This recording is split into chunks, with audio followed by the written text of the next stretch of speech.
Okay, folks, today on the MTB Performance Project, we have Jamie Pasquin. Jamie, good to have you, brother. Great to be here, Mick. Thanks for having me, man.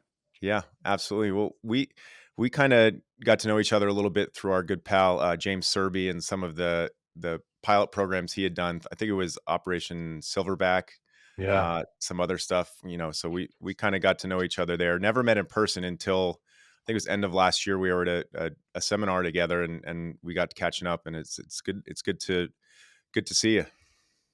Man, it's great to be seen. It's great to it was great to meet you in person. I know years went by. I think it was like 7 years, Yeah. between, like, kinda knowing you and actually meeting you, which is funny Yeah. how it works. Yeah, it's funny. Yeah, you see all these people from a distance through social media, which is I think one of the great things, but you never really truly get to meet these people. So, it's always nice to be in person and get to catch up. So, um cool. Well, yeah, I mean, I know I'm excited to have you on because I think you have a very unique story and like your pathway and getting started in strength conditioning and to where your previous experiences, where you are now. But before we get into that, how'd you get into the strength and conditioning world? Like what was the main driver to that for you? Yeah, it all starts really selfishly, I think, like, trying to solve my own problems first. As an athlete, it's like, "Wait a second, there's kids that are faster than me, hit harder than me," whatever it is. And fortunately, my high school program, I was a football player, basketball player, track athlete in high school, and we had a really well run strength and conditioning program through our football team. And I remember my sophomore years when I started to kind of take it serious, and I walked back out into the basketball court after a few weeks of maybe a couple months of training, and I'm like, oh, wait a second, I'm jumping higher.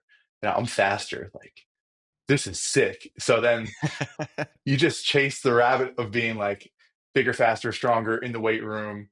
And when you're like 16 to 18, like, you get great results if you're just consistent and train hard. And we did. And that was kind of where I got the bug. And then I figured out probably my senior year that you could actually be a strength coach and like that could be your job. So I'm like, no brainer. That's what I'm going to do. Why would I do anything else? Yeah. And then that pretty much kickstarted everything. And yeah, I've had a ton of experience over the years and seen a lot of different sides of training, but it all, I think, comes back down to that, like, that core moment, like that core origin story for sure. Yeah, for a young teenage boy to all of a sudden see like, oh, I can do this stuff consistently and Yeah, I'll look better, I'll feel better, I'll play better. I remember like I was one of those kids that I had like ADHD. I couldn't focus on anything. And once I kind of made that connection from training to actually the results, like it also spilled into over a lot of other totally. parts of my life. Like I got better at school because if I just actually focus a little bit longer and be patient, Mhm. like things will come. But yeah, I think that's most of the strength coaches I talk to, like it's all comes down to like they were good to average athletes, Mhm. but they realize how much of a game changer training made in their life as an athlete. So that's awesome. Totally, yeah. I mean, that's how it starts, and then you fall in greater love with, like, the iron game for the reasons you just mentioned, and how it generalizes out to, like, other areas of your life. The whole ethos of being consistent and progressive. You can progressively overload other areas of your life too, right? And it's like, it's cool to see that transfer over. Yeah. Yeah. Awesome. Yeah. So before we get into training, because I love to pick your brain on that, I want to like one of the special things I wanted to kind of have you on for is that, like I said earlier, your path is very unique. I think once young strength coaches get that bug, then it becomes of like, do I want to work in college sports? Do I want to work in pro sports? Do I want to work in the private sector? I don't know if it was directly early in your years you got into pro sports, but you were with the Cleveland Cavaliers for a couple years as a strength coach with them. Mhm. And I think what was it what was it that appealed to you so much about getting into pro sports early on, and why was that the path that you took? Yeah. Well, it didn't start with wanting to be in professional sports. I think the motivation for me started with wanting to be on the cutting edge of training, like wherever that was happening. Um, didn't necessarily care about logo or, well, sport even for that matter. Just kind of like where is really cool work being done. Uh, that's what my like North Star has always been. And that took me kind of a winding path, a winding road. Eventually, yeah, it did lead me to the NBA. But I think like for young coaches, I was fortunate to have very good mentors, and I would tell young coaches now, like, don't necessarily just chase that thing. Like, you may end up getting to the NBA that or the MLE or NFL, whatever it may be. That may be where your path takes you, but what you should be chasing instead of that is like work that excites you and asking questions that you're like genuinely curious and passionate about answering. And that might take you some unexpected places, but that's cool too. If you're chasing those things, then good things will happen. That's amazing advice because, like I said, really do believe that young coaches, they see those roles as like that's the mountaintop, like getting there. But the way you frame it is, no, I was there. I wanted to be there because that's where I felt like I could learn the most and experience the most cutting edge training methodologies and be in a situation where you could grow. Is that kind of what I'm hearing? 100%. Yeah. It And just happened to be in the NBA it and in just that role. happened to be, it just happened to be totally, totally. Um, and at different stages in my career, that looks different, right? Like coming out of undergrad after I had a few internships under my belt, right? The right place for me to be was in a graduate assistant position where it's like you get your first exposure to leading teams. And that's the best place to be at that point in your career.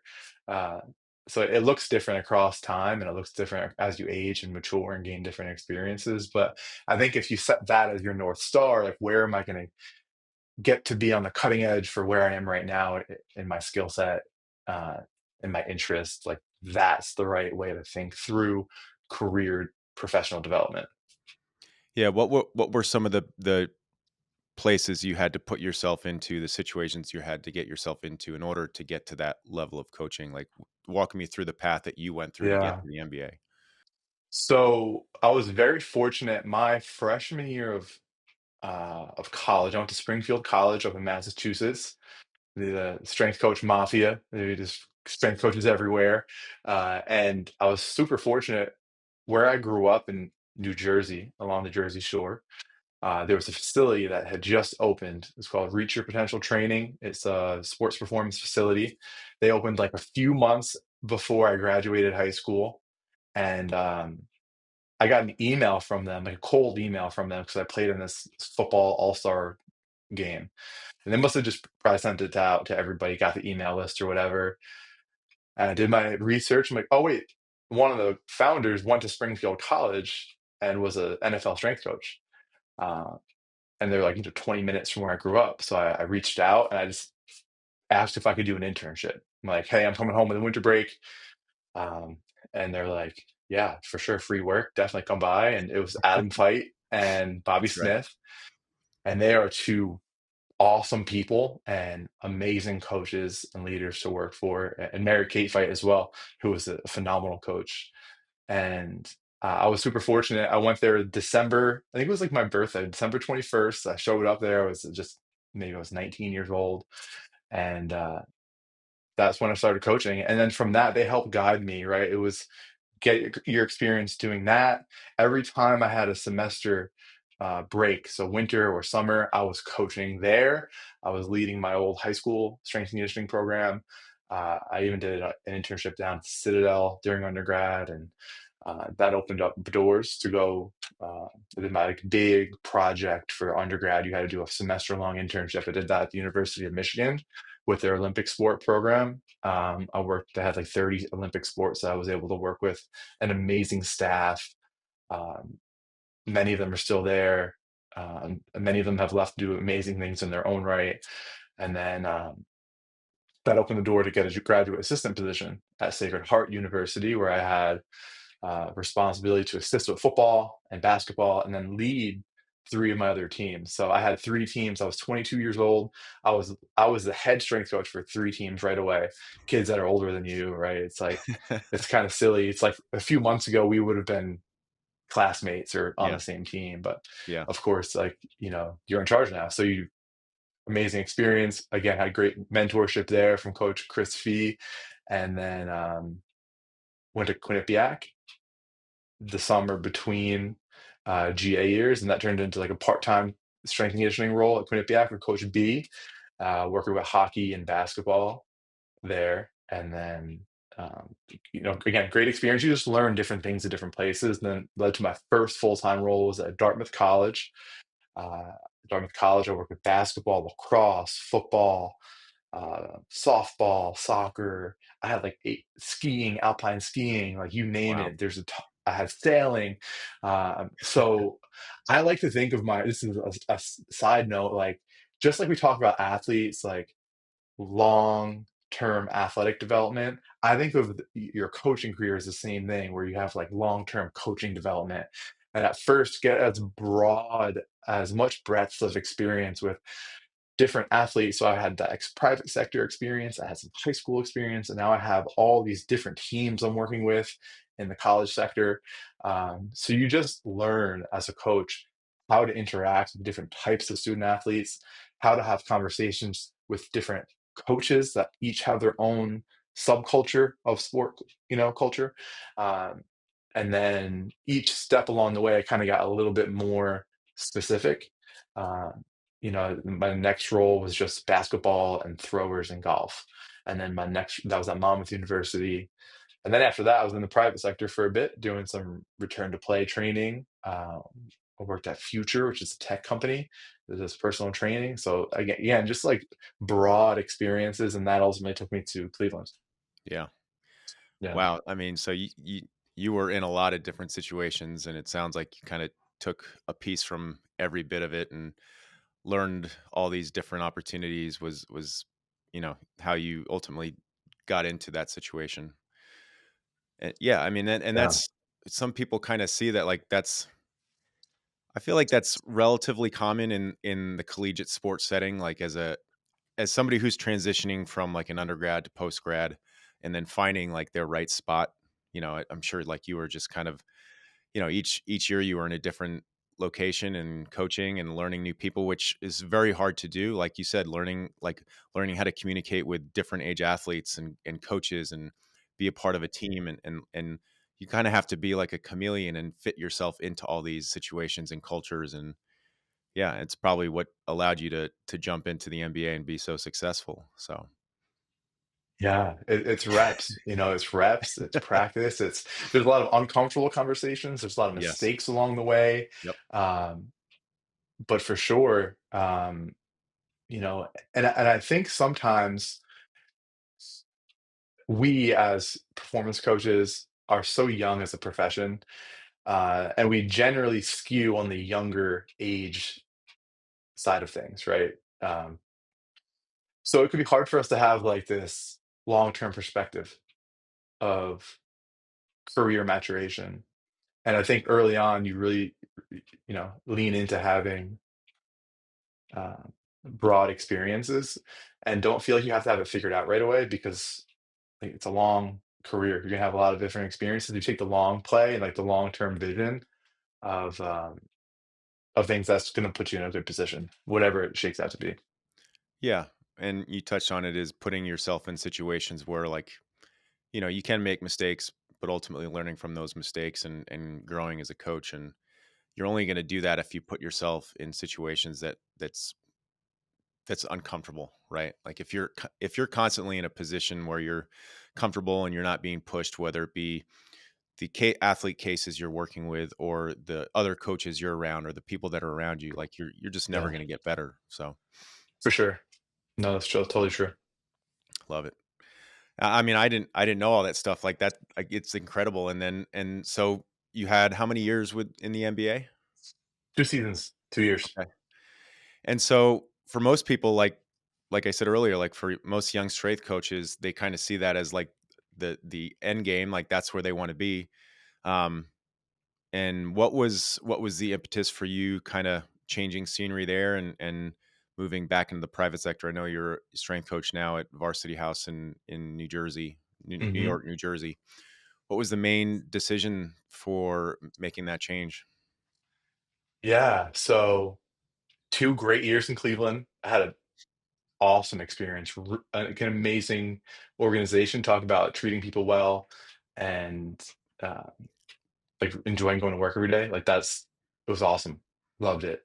Uh, had some really good player success. Had some really good. We won summer league championship out in Las Vegas, which was totally cool. Um, and then we actually love the city of Cleveland as well. My wife and I.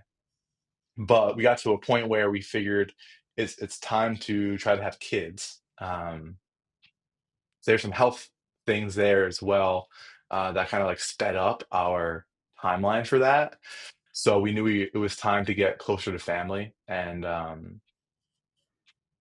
we wanted to have kids near to our family. So Yeah. took a bit of a risk, like going to Varsity House gym, right? Like kind of unknown what comes of this, right? It's not a normal path to go from an NBA team to a private sector gym, and but the vision was, all right, we know we want to be closer to our family for this next chapter of life, ideally.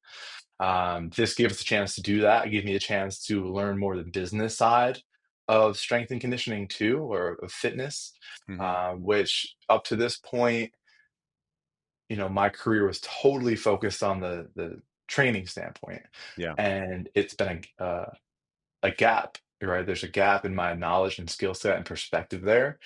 Um, business systems and how you run an efficient and effective product and service, hiring and, things like finances, right? Like, how do you run all those? How do you Yeah. do it profitably? Yeah.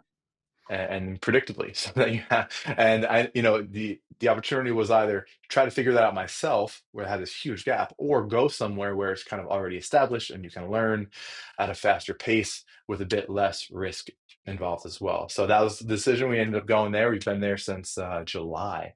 So that was the impetus. So to kind of summarize, definitely motivated by some family factors, personal factors, and then on the professional side is how can I learn to apply what I know technically in a product or service offering? Yeah. And that kind of goes in ingrained with your thought of, hey, where can I go and learn the most and be challenged, right? Not Mhm. being not looking at like the role or the place, but it's like where can I go and work on blind spots, right? Like the NBA for you was 100%. the opportunity to be up in close and personal with cutting edge training. Varsity Yeah. House, and I know Joe, like there's that's they do an unbelievable job from a business standpoint. So you're learning business from great people there, and so obviously, like those were kind of the main differences, right? Like going from team setting, professional setting to private sector, like the business side of it. What are you? Do you find some commonalities and some things that you learned as a strength coach, or your frameworks and your thought processes? Like, how do you feel like those opportunities working in the MBA have kind of helped you in the current role you're at now? The most important thing, I think, is being able to connect with people and build relationships fast, right? With both quality and speed. And in the NBA, specifically in my role, I was the head strength coach for our G League team. So from March until November, which is the end of the regular season, through the playoffs, through the summer, um, and preseason. I'm with the Cavs, right? Every day we're doing their stuff with the players. But then from November until March, it's the G League season where you don't know who your players are going to be. The players come in and out at a pretty good cadence, meaning like they may not be with you for that long. They may fly in, and 2 hours later, they're suiting up for you. So, and all of a sudden you're this new strength coach, right? So you need to be able to be super personable, know your stuff, and be able to communicate that you know your stuff with them uh, really effectively. So I think that skill set, like building that skill set and that environment allows me to come into a place like Varsity House and that where we train people from, youth, like middle school age, all the way up. I think my oldest client here is like 84 years old. It's So it's amazing. this huge spectrum of people, right? Yeah, And the personalities and the interests and the stages of life, widely vary. But being able to connect with somebody as a person and yeah, figure out what their motivation is for being here, what makes them tick, what makes them laugh. Um, that is by far the most important skill set for sure. yeah. I would agree wholeheartedly with that.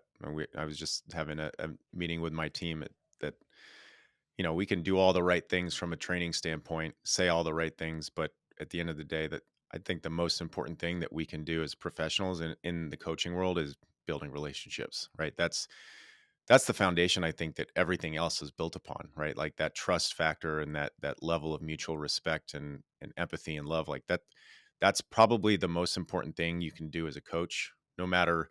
And that's the thing I love about that is it's so universal. Like you can apply it to a teenage kid Hmm. or like in your case, like a 84-year-old, client, right?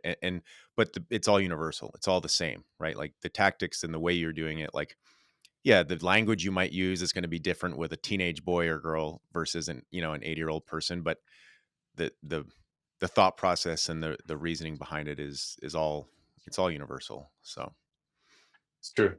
It's true. Yeah, no, it's just treating people with dignity and respect and like acting like they're the most important person in your life at that moment. And that's really what it comes down to. yeah. Did you like would you say at any one of your experiences that was harder to do than others, or would you say like in your own way you figured out certain ways of doing that, based on obviously with college sports, you're dealing with a ton of athletes. With Hmm. professional sports, especially in the NBA, you know, probably not as much from a volume standpoint.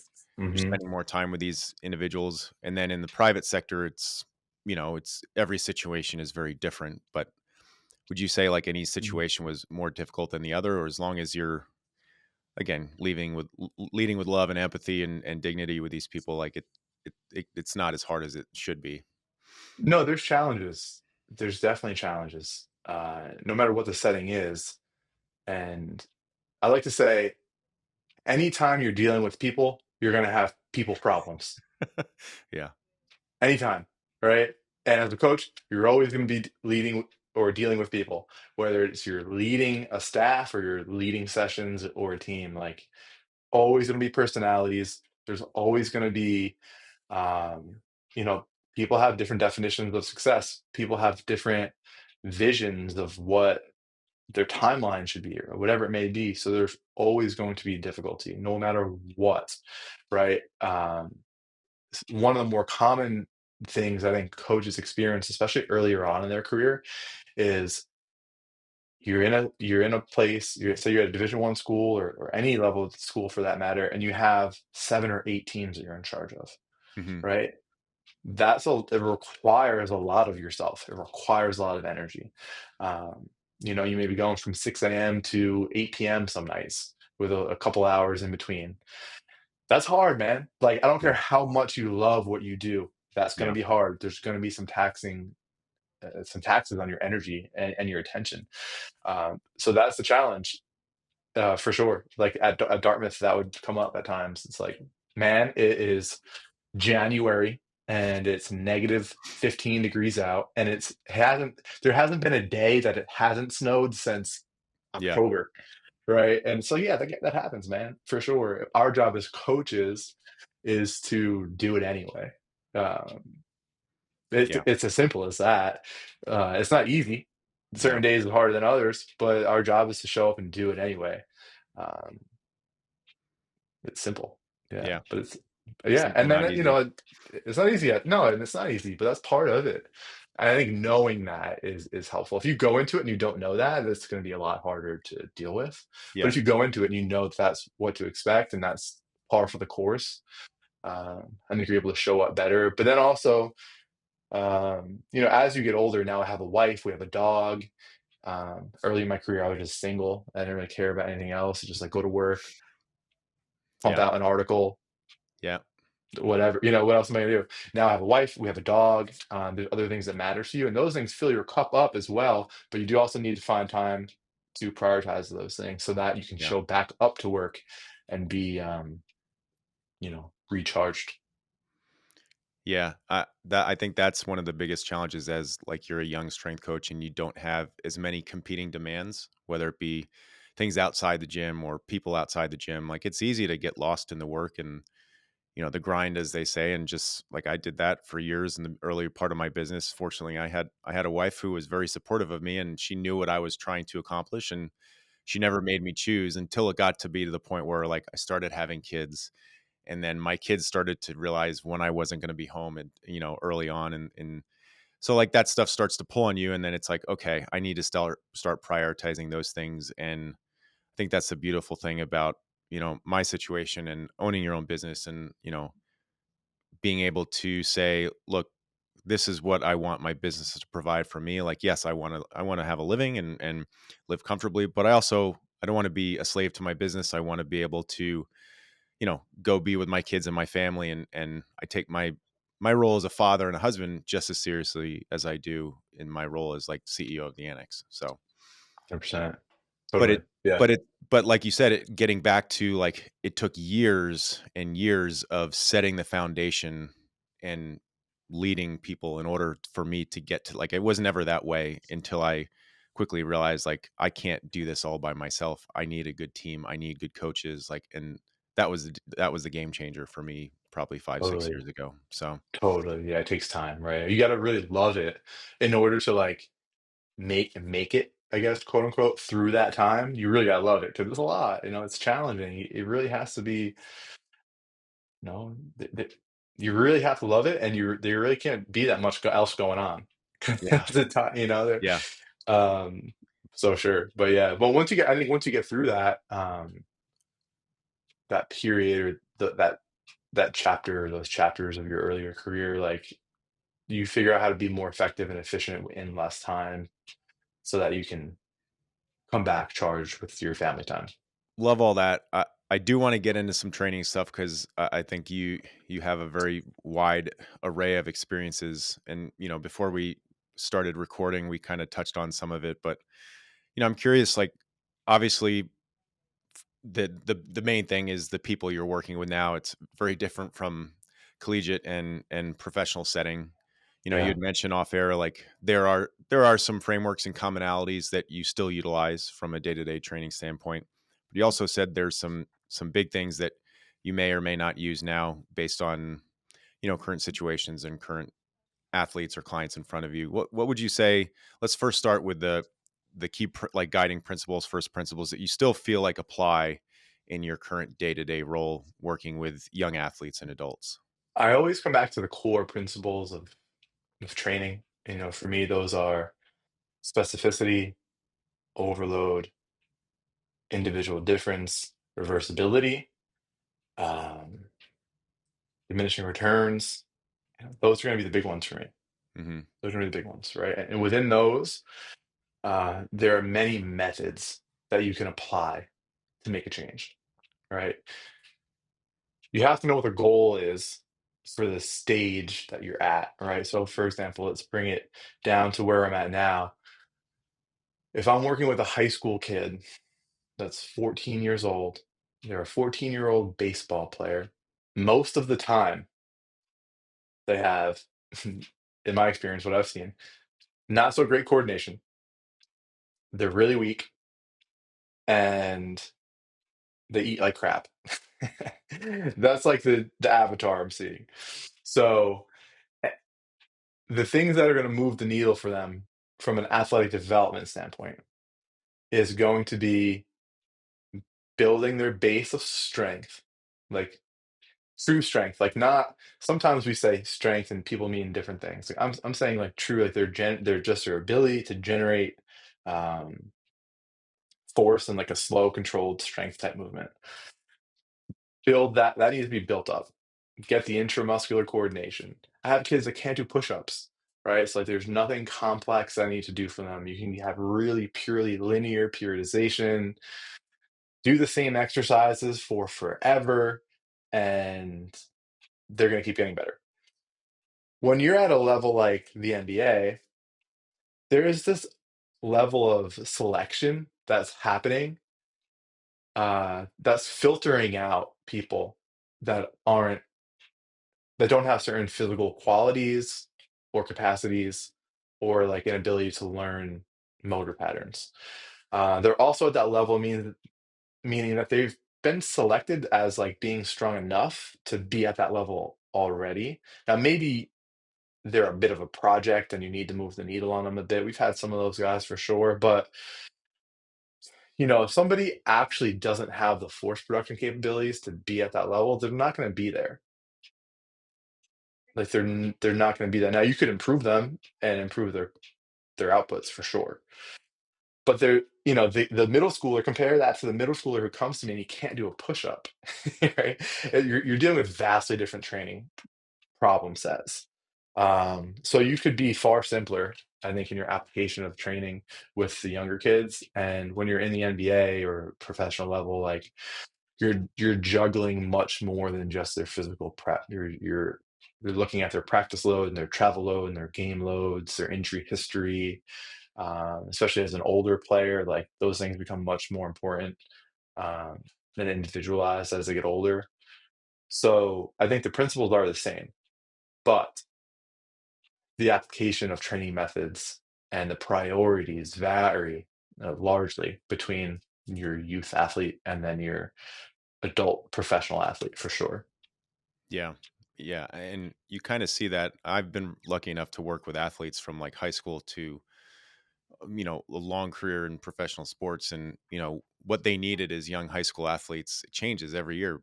Every year they Hmm. come back, you reassess them and they have different needs and qualities and they move a little bit differently. They've got more wear and tear on their body. And what worked 2 years ago is, there's pieces and elements of it that will still work, but you have to not reinvent things, but you need to constantly be iterating and being able to audit, like, is this necessary? Like, is this something that this athlete needs? If not, like, what can I use as in the minimal effective dose in a professional athlete to continue to drive the needle? And sometimes it's like all the other things. It's not just what's happening in the weight room, right? Like you said, nutrition, sleep, active, recovery, things like that. And I think as a strength coach with professional athletes, like you're pulling a lot of those levers in order to make improvements in other aspects of their life. So, Totally. I'll give an example that kind of illustrates that.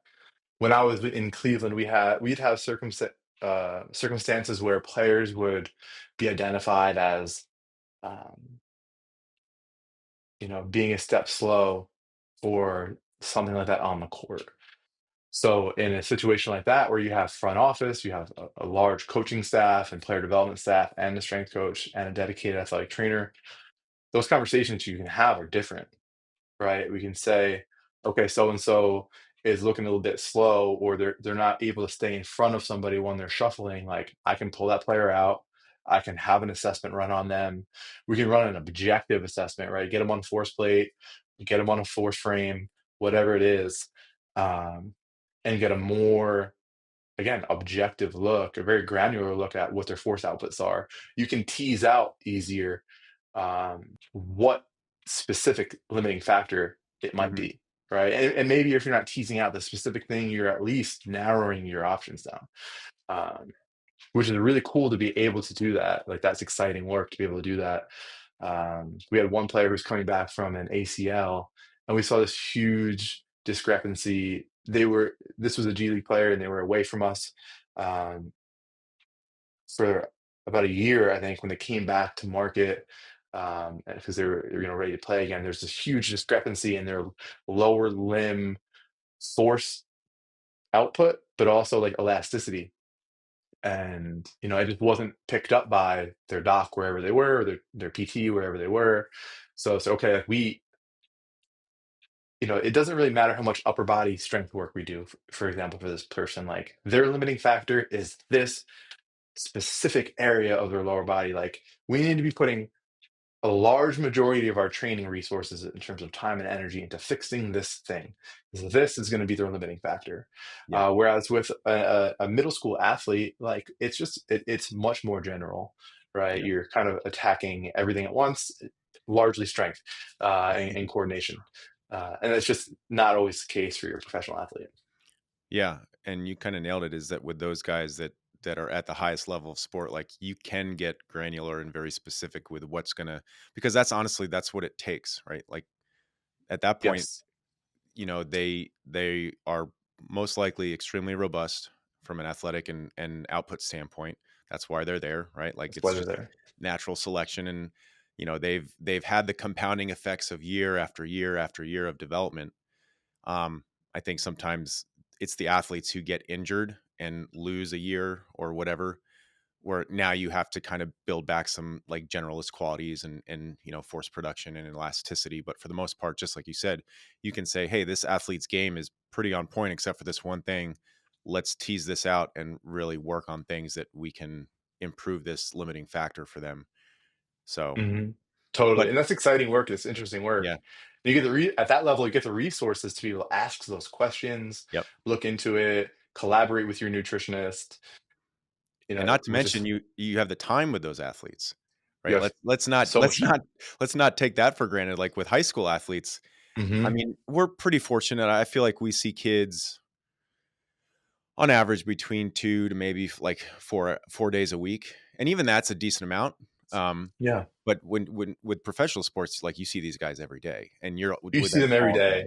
day. And Yes, so, like, and their sport coaches very well, yep, right? Like, you're on the bus with them, you're going to dinners with them, right? Like, you guys are always having conversation about these players. I don't know yeah, any of our young student athletes, sport coaches at Varsity House, right? I just don't. I yeah, see them for an hour, between 2 and 5 times a week, depending on how often they're coming. yep, And we have a lot of conversations, I get to know a lot about them, but ultimately I have a much more limited lens yeah, over, what yeah, they're and you don't doing as an athlete.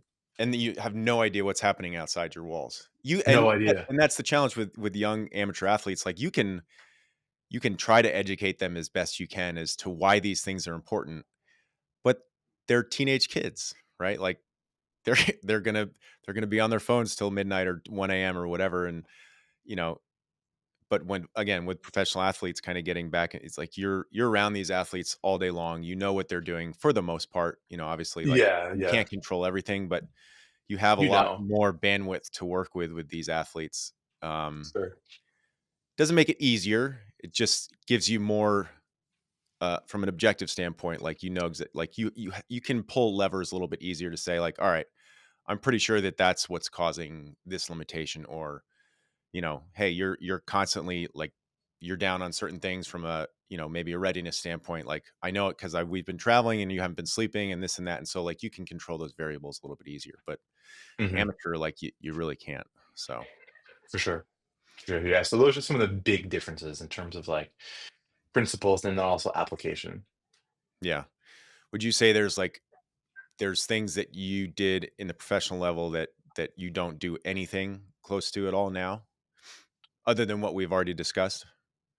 Um, the biggest one that comes to mind is having any eh, having any influence, excuse me, over practice planning and loading, right? Like, at that level, you in my seat, in my situation, I'm having many of those conversations with our coaching staff as to how much is appropriate today, right? You're looking at a game week, so you know what the game week is. Everyone on your roster is playing the same game week, and you're able to map out like a microcycle of loading on the court and in the weight room.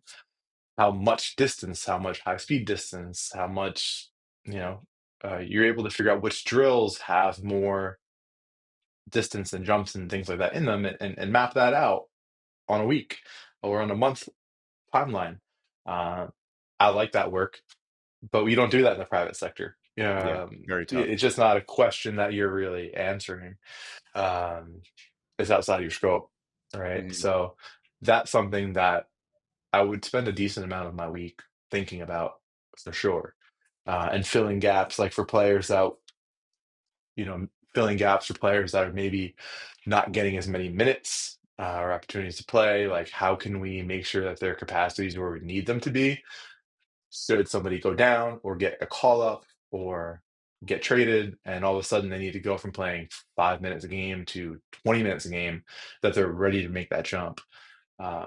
So also another piece of that same topic is helping players mentally be prepared for those changes to happen, because it's in the G League specifically, it's unique, man. Like your top players on the roster are this close from being in the NBA full time, Mhm. Yeah. right? They're getting paid a lot of money, and they're good essentially. Yeah. Versus somebody on the end of your G League bench, like they're scared, they're fighting for their livelihood, right? They're not getting paid. They're probably getting paid about 10 times less than the two-way player, which is a huge disparity. And then, if they don't do well, and if they're not a good locker room guy, they could be done. And then they have to go play overseas, and if they have family, so you're having these conversations with these players too. You have to find what buttons to push to motivate people to keep them having this perspective of where they are, and then how to take care of themselves, and what matters, and how to keep on it, because in the season, the season's long, there's uncertainty, and our job as a coach is not just to plan out the loading and to lead them through training, but also to help keep their mind right, especially at that level. Yeah. Yeah. I mean, once again, it comes back to building relationships. Yeah, it Yeah. does. Yeah, it really does. Yeah. And it's like, think about this, man. Like, if your coach just has this conversation about, uh, you know, your livelihood with you, and how it's going to impact your wife or your girlfriend and your daughter that you guys have together, and then that person asks you to go do a split squat, like, you're way more likely to listen to that Yeah. person, because, like, that in their heart they want nothing but the best thing for you, because Yeah. and you can't do it a phony way. It has to be you have to genuinely care, Yeah. right? Because that can get seen through too. But like, that is it, man. That's coaching. It doesn't matter that people are just people. Comes back to what I said before. Anytime you deal with people, you're gonna have people problems, and it doesn't matter if you're a professional athlete or a 13-year-old soccer player. You're going to have insecurities, you're going to have uncertainty, and you need help with that stuff. And that's part of the job of being a coach. Yeah. Yeah. That's the art of coaching for sure. So, all right. So, one question I'm curious, and this is one thing I'm always fascinated about because the more coaches you talk to, I think everybody, they kind of look at athletes at kind of like an archetype, right? Hmm. Um, and now I feel like there's increasingly more and more ways of characterizing athletes now. Like, I think Mm, early on it was like the force versus the elastic bias individuals, or the gorillas versus the kangaroos. mm, I know now with like, you got your narrow versus wide ISA, and obviously like there's inherent qualities that each athlete has versus doesn't have. How would sure. you characterize like your athletes from just an overall like archetype standpoint, if at all? Great question. Yeah, it's a great question. And if Where you I am do, and, now, and if you do, like, how much do you have that bias the way you train them? I'll start with the second part of that question. By how does it impact the bias? When it comes to coaching, like, specifically leading a session and designing a session, you have to design, in my experience, you have to design a session that you can actually run well, that you trust your athletes to go through effectively.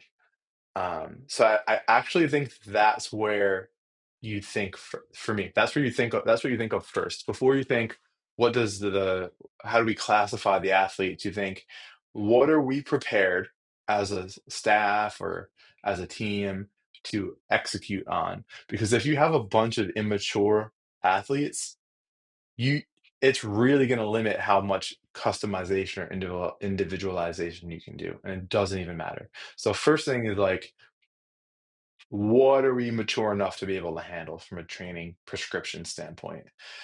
You know, if you need to hold their hand through every single thing, it's you're going to have a lot less options for individuality. Now, in terms of like thinking to that first part, different needs for athletes. Um,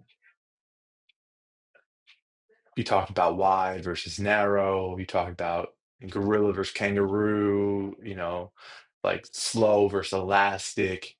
I think those things are all just using different language to talk about Same um, thing.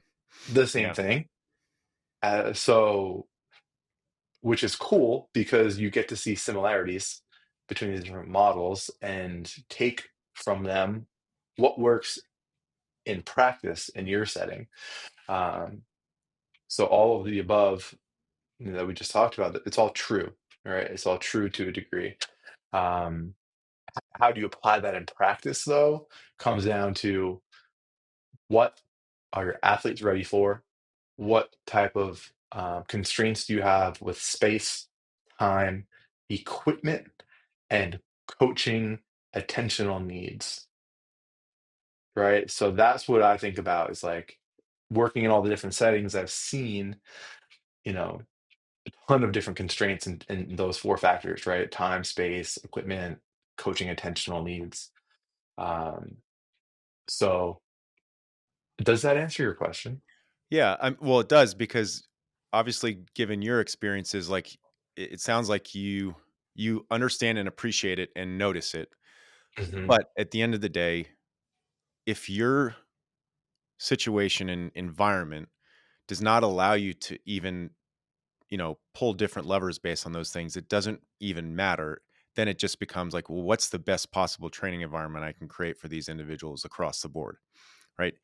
I think if in my experience, the way we coach our athletes and just the model we have, and maybe this is also, like one-on-one coaching, or we do semi-private coaching, but we have the ability and the coaching capacity to maybe inherently, especially with our older athletes, like our higher level, professional athletes, we can tailor and structure off-season training based off of all these different archetypes and needs analysis and all that stuff. And, essentially the way I see it is if I have a professional athlete and they're biased towards moving in a certain way or having certain physiological qualities in an off season, I'm going to try to fill the things that they're not good at. But when they're in season, I'm trying to help facilitate and continue to maintain the qualities that they are good at, right? Like Hmm. feed their superpowers, but what are the things that they need to do a little bit better to maybe make them less injury possible, right? And Yeah. so that's kind of the way I look at it.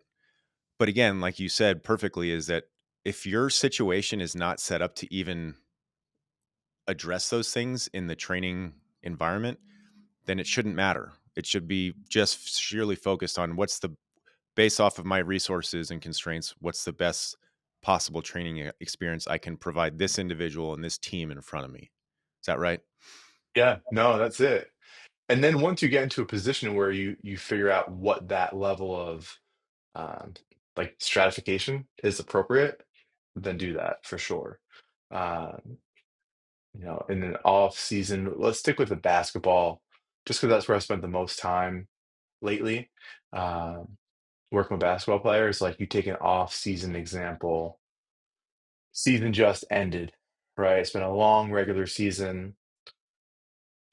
In my opinion, what I'm thinking about is, all right, let's improve general movement skills, right?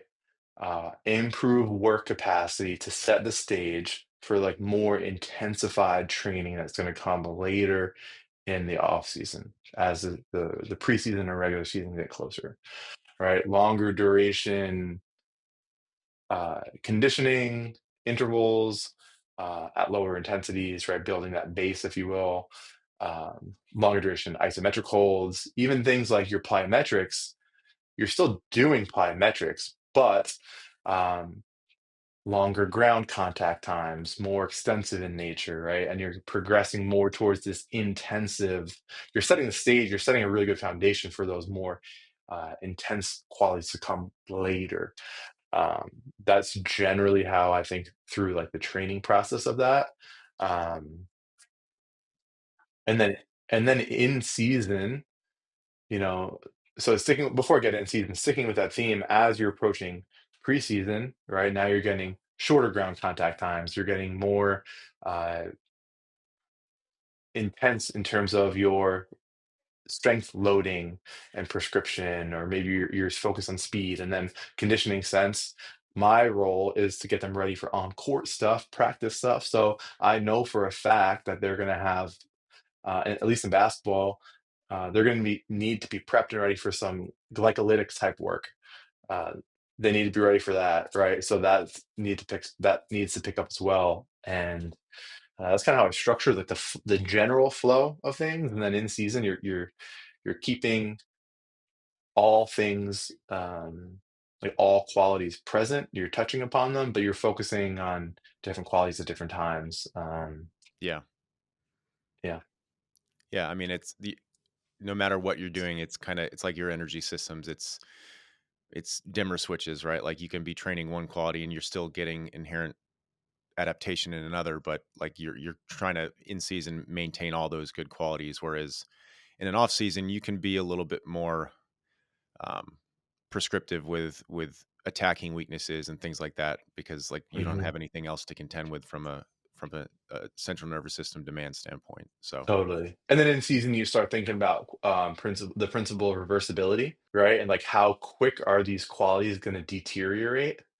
And right, which are going to deteriorate faster. So then, you get to play with how often, like on what frequency do we need to load them in a certain way, right? Like how much strength exposure do they really need?